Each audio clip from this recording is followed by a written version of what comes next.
Estamos quase a chegar ao final da nossa maratona.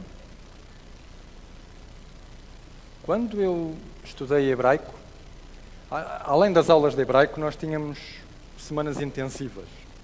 E uma das semanas intensivas foi sobre o livro de Salmos. O meu professor de hebraico na altura era o professor Samuel Fischer, um judeu, tinha sido coronel do exército de Israel na Guerra dos 6 Dias e tinha deixado de ser militar após a Guerra do Quipur. E ele dava-nos as aulas e dava-nos muito mais do que isso. Eu lembro-me que numa das semanas intensivas, começava às 8 da manhã, terminava à 1 da tarde, de segunda à sexta, era suposto nós termos feito do Salmo 1 ao Salmo 7, mais ou menos. Nunca passámos do Salmo 1. Vocês estão a ver, de segunda à sexta, 8 horas, das 8 à 1, 5 horas seguidinhas, tinha ali um intervalozinho de 10 minutos, e eu fiquei assim, aparvalhado, porque nós não chegámos nem sequer ao final do Salmo 1. Porque ele começava a falar, nós fazíamos-lhe perguntas, ele ia buscar mais isto, mais aquilo, mais aquele outro, e foi extraordinário. E foi aí que eu ganhei este gosto de olhar para a Bíblia e perguntar-lhe: o que é que tu tens para me dizer hoje? O que é que tu me queres dizer? Porque é ela que nos fala. É ela que nos fala. Ora bem, onde é que nós deixámos o Jonas ontem? Onde é que nós o deixámos? Na cidade de Nínive. Quem é que estava satisfeito? Ontem. Deus estava satisfeito. Jonas nem por isso. É que quando nós chegamos ao capítulo 4, versículo 1, vocês encontram aí o estado emocional do Jonas. Jonas, capítulo 4, versículo 1. O que é que vos diz aí? Quem tem uma tradução? Já lá vamos depois ao que está aí a dizer. O Jonas ficou irado. Ora bem, o que é engraçado é que as nossas traduções, mais uma vez, não nos conseguem dar o que está aí a ser dito. Jonas caiu mal em Jonas. Podíamos dizer que a ação de Deus caiu mal em Jonas, porque a palavra mal é a que lá está. A palavra mal e a palavra gadol. Gadol, já vocês sabem, é grande. Jonas ficou grandemente mal. Rahá. O que é giro é que esta palavra Rahá, eu posso dizer onde é que eu já encontrei esta palavra mal. E é no capítulo 1 de Jonas. Se vocês forem ao capítulo 1 de Jonas, ao versículo 2, quando Deus manda Jonas a Nínive, ele diz: Jonas, levanta-te, vai a Nínive. Porquê? A sua malícia, o seu mal, o seu Rahá subiu até mim. Agora era o Jonas que tinha este problema. Jonas esteve em contacto com os ninivitas, apanhou o vírus. Jonas ficou grandemente mal contra Deus. Mal, caiu-lhe mal. Aquilo caiu-lhe mal. E diz que ele ficou irado. A expressão é incendiado. Corretamente a expressão é incendiado. Vermelho de raiva. Estão a ver o estado emocional de Jonas. Jonas estava a queimar por dentro. Nós hoje dizemos assim: passou-se. E a verdade, o Jonas ficou passado. E quando nós ficamos passados com Deus, o que é que nós fazemos? Desabafamos com Ele. E ao desabafarmos com Ele, chamamos a isso uma oração. Jonas vai orar. Ele já orou uma vez, dentro da barriga do grande peixe, não é? Agora está ao ar livre, pode orar à vontade. Como é que vocês classificariam esta oração de Jonas? Não é um desabafo, hein? Isto não é um desabafo. Isto é pior que um desabafo. É que o Jonas está a fazer aqui duas coisas. Ele está a citar o livro do Êxodo, capítulo 34, versículos 6 e 7, quando Deus aparece a Moisés, deu-lhe os 10 mandamentos, e Deus vai cumprir para Moisés uma promessa. Moisés tinha dito: Senhor, eu gostava tanto de ver a tua face. E Deus disse: eu também gostava, Moisés, mas se tu vires a minha face, desapareces. Portanto, é melhor não veres nada. Mas tu vais ver-me pelas costas. E ao vê-lo pelas costas, Deus diz assim, o Deus grande, misericordioso, benigno, piedoso, é isso que Jonas está a dizer aqui. Mas Jonas está a dizê-lo num tom irónico. Jonas está a dizer, eu já sabia. No fundo, eu já sabia que tu eras bom. Vocês já se zangaram com alguém que era bom por ser bom? Se alguém te dá um bombom, tu zangas-te com a pessoa? Não. E se ela der um bombom a este menino, tu zangas-te com ela? Desde que ela te deu um bombom a ti também, não é? Foi. O problema do Jonas é que ele reprova Deus de ser bom. Eu já sabia que isto era assim. Não se esqueçam, Jonas não está zangado porque a sua profecia falhou. Nós ontem vimos que a profecia não falhou. A palavra que lá estava era dupla. O Jonas é que só a entendeu de uma maneira. Mas neste momento ele diz a Deus, tu não devias ser Hanun. Ou seja, eu bem sabia que tu eras clemente, um Deus clemente. Reparem, esta palavra Hanun vem da raiz graça. É a primeira palavra que Deus tem para com o homem quando o mundo está ao contrário. Lembram-se de Noé? Noé, o mundo estava ao contrário. E Deus vem e diz que Noé achou graça aos olhos de Deus. Ou seja, é a atitude de Deus para com aqueles que não merecem a sua compaixão. E é isso que Jonas diz. Tu não tens remédio. As pessoas não merecem a tua compaixão e tu mostras-lhes compaixão. Segunda coisa que ele reprova a Deus é ser misericordioso.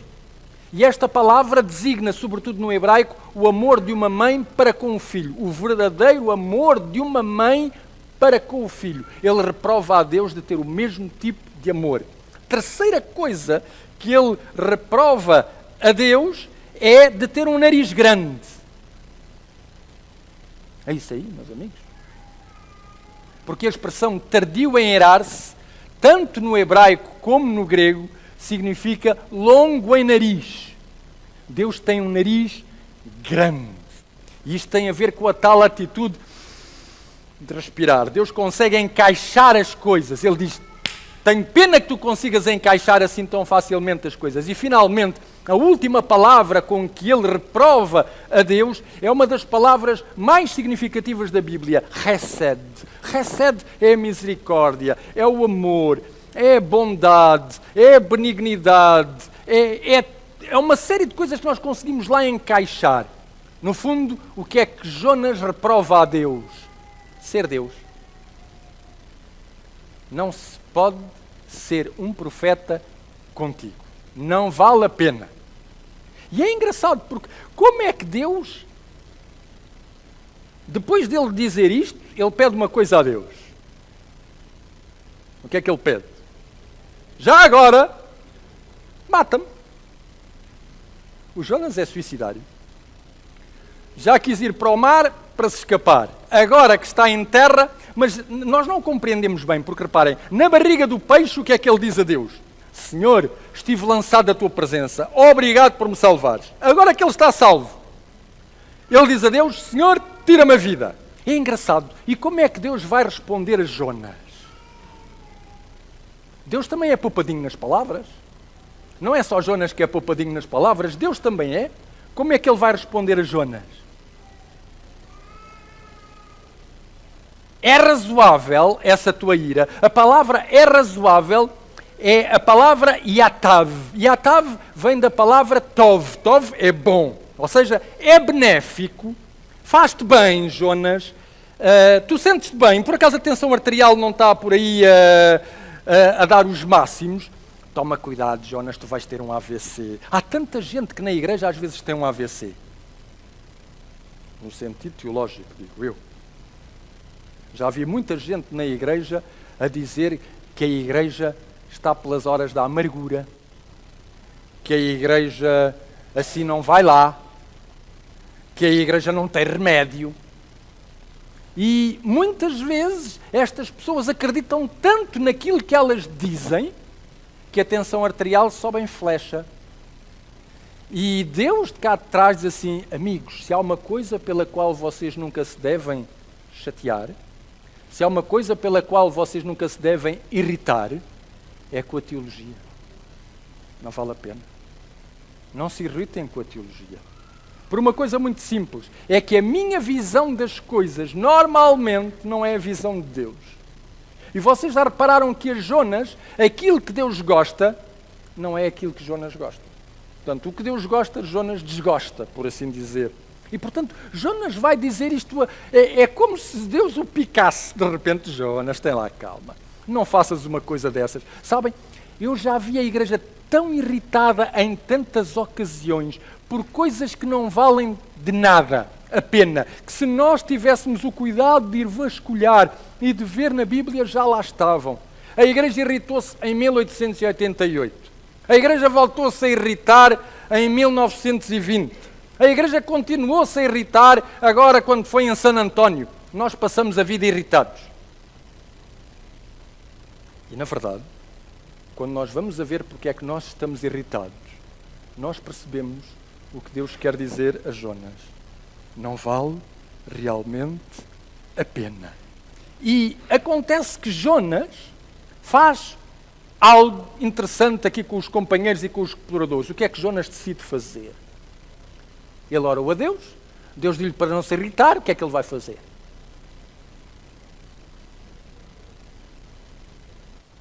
Um abrigo. Ele vai fazer um abrigo. O homem é especialista em abrigo. A palavra concreta é sucá. Quem é que já esteve em Israel? Vocês nunca ouviram a palavra Sukkot? O que é que diz Sukkot? Sukkot é o quê?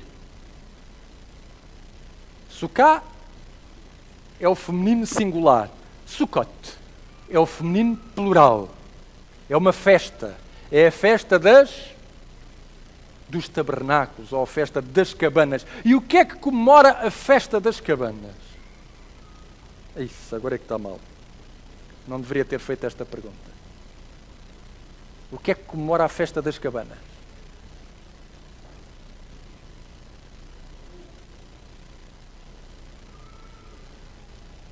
Isso é Rosh Hashanah.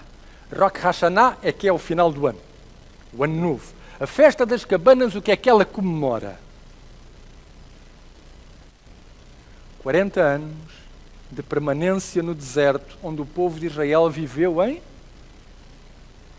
tendas, e onde Deus os protegeu e onde Deus os alimentou. Não é irónico que o homem vá construir uma cabana, seguro da proteção de Deus, certo? Para ver o quê?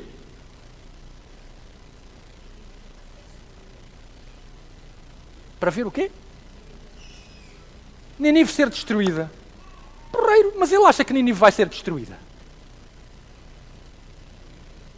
Ele acha que sim, ele acredita que sim. Ele acredita. Afinal, porque é que vocês acham que ele acredita? Reparem bem, Deus já disse que se tinha arrependido de fazer mal aos ninivitas. Mas o Jonas acredita que ele vai fazê-lo na mesma. Porquê? Entrem lá no raciocínio de Jonas. Temos aqui psiquiatras. Entrem lá na cabeça do Jonas. Entrem lá na cabeça do Jonas. É que o Jonas acredita o mesmo que vocês acreditam. O Jonas acredita que se nós orarmos com muita força, damos a volta a Deus. Ele acredita, se ele virou uma vez, é provável que ele vire outra vez. Senão ele não ia estar ali à espera. Certo? E Deus entra no jogo de Jonas. Deus diz assim, Jonas, tu estás à espera que eu destrua os ninivitas. Ok, então vamos ajudar-te. E o que é que Deus faz?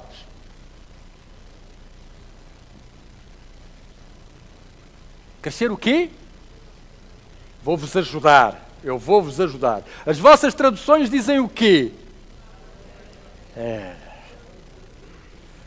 As mais fáceis dizem uma planta, que é para fugir à coisa. Há a beboreira, esqueçam. Não é a beboreira nenhuma. Há outras que dizem é um ricino. Também não é ricino. Vou-vos dizer o que é. Kikaion. É isso que lá está no texto. É um kikaion. Repitam lá comigo. Kikaion. Vocês sabem o que é um kikaion? Ninguém sabe. A coisa boa é isso, é que ninguém sabe o que é um kikaion. E então os tradutores calculam que deve ter sido qualquer coisa que ajudasse a dar sombra. a boboreira, ricino. Os que percebem que Kikaion não quer dizer nada, dizem planta. Eu encontrei um comentador espetacular que ele disse assim, não era uma coisa nem era outra, era um OVNI. Objeto vegetal não identificado. E portanto o Kikaion é isso, é um objeto vegetal não identificado. Eu não sei o que é o Kikaion, mas aquilo cresceu assustadoramente depressa, certo? Deus disse assim, Kikaion aparece, quando é que ele apareceu já agora? É que está lá. O texto diz quando é que ele apareceu. Vocês é que não notam. Hein? Não é quando estava sol. Quando estava sol já o Jonas estava a usufruir da frescura do Kikaion. Deus diz, amigos, Deus diz. Versículo 10. Não é no mesmo versículo em que vocês estão a ler, tem que ir ao versículo 10. Deus diz que o fez crescer quando? Numa noite. O Jonas estava a dormir, o Kikaion, pum! De manhã, quando o Jonas acordou, Kikaion por cima do abrigo, espetacular. Agora o Jonas, como é que ele ficou? Para que é que veio o Kikaion? Já agora, para que é que veio? Para que é que Deus fez crescer o Kikaion? Para quê? Para que é que foi? Para conforto do quê? Mas porquê? Porquê do conforto dele?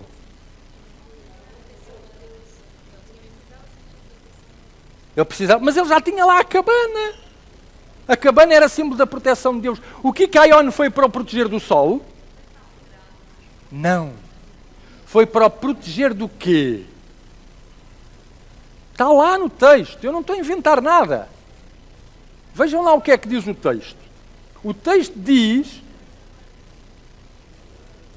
que fizesse sombra sobre a sua cabeça para o livrar do... é verdade, esqueci-me que vocês têm a tradução.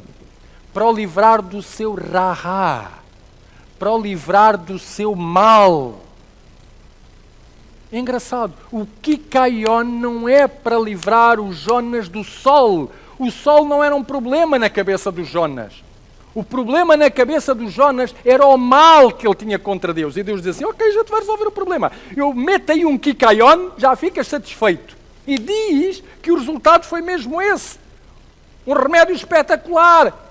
O Jonas ficou outra vez alegre, gadol. Outra vez gadol. Ficou grandemente alegre. E Deus consigo próprio diz assim, já estás alegre, porreiro. Agora o que é que vai seguir-se? Um verme. Também não sei qual é a biologia do verme. Não me perguntem quem era a lagarta. Eu não sei. Se o Kikaion é estranho, a lagarta também é. É uma super lagarta. Ela pica o Kikaion e o que é que acontece ao Kikaion? É como aquelas tendas que a gente monta e desmonta rapidamente, sabem? Aquelas que agora já não dá prazer acampar. Uma pessoa puxa por um botão, pum, parece a tenda. Perfeito. E o que acontece é que o Kikaion esvazia que nem um ovo. E agora como é que o Jonas ficou? Além do Kikaion esvaziar que nem um ovo, Deus envia mais o quê? O que é que Deus envia mais? Um vento oriental. E agora sim, quem é que já esteve no Médio Oriente sabe uma coisa. Quando nós apanhamos aquele ventinho quentinho a bater-nos na cara, nós até nos passamos.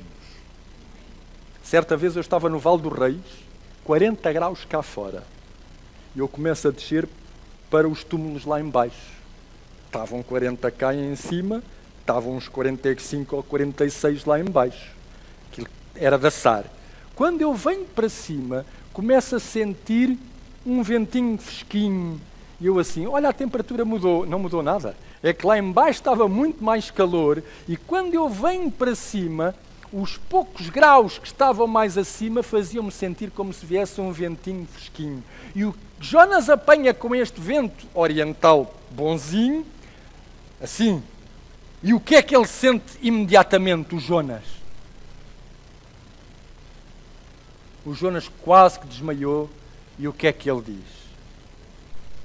Quer morrer. Outra vez. E o que é que Deus lhe pergunta? A mesma coisa.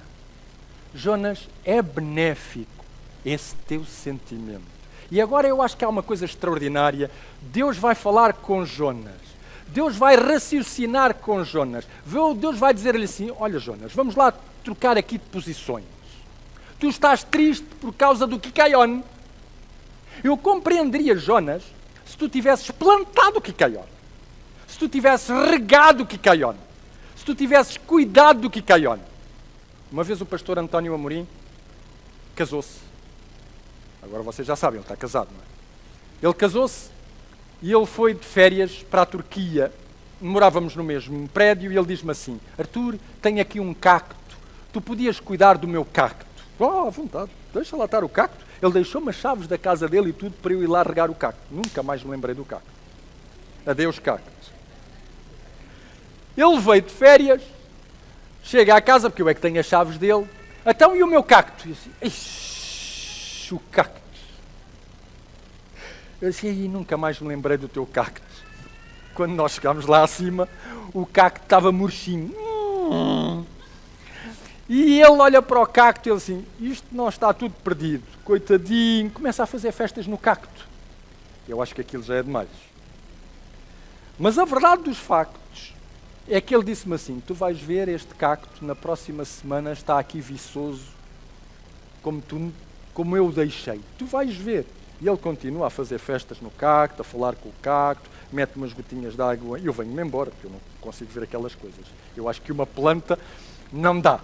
Mas a verdade dos factos é que na semana seguinte ele vem-me mostrar o cacto e o cacto está exuberante. O cacto estava para morrer, está exuberante. E Deus está a dizer isso a Jonas. Jonas, tu não cuidaste do cacto, tu não regaste o cacto, tu não plantaste o cacto. Eu ficaria sensibilizado se tu te tivesses dado ao trabalho com ele, mas tu não deste. Foi uma oferta, Jonas. Eu fiz-te uma oferta, tu não deste nada para com aquele cacto. Ao contrário. Olha ali para aquela cidade, Jonas. São 120 mil pessoas. Não te vou dizer que eles são as pessoas mais responsáveis do mundo. Tenho consciência que são uns brutos e uns violentos. Mas o problema é que foi isto que lhes ensinaram. Mas estas 120 mil pessoas dão muito trabalho, Jonas. Elas não têm uma grande ética, mas nunca lhes ensinaram uma grande ética. Já agora, Jonas, tu tens uma grande ética. Eu ensinei-te qualquer coisa, tu aprendeste qualquer coisa. E quando eu te mandei ir para a direita, tu foste para a esquerda. Afinal, que grande diferença é que há entre ti e estes ninivitas? É este, em síntese, o diálogo de Deus com Jonas. E é por isso que o livro termina de uma maneira espetacular.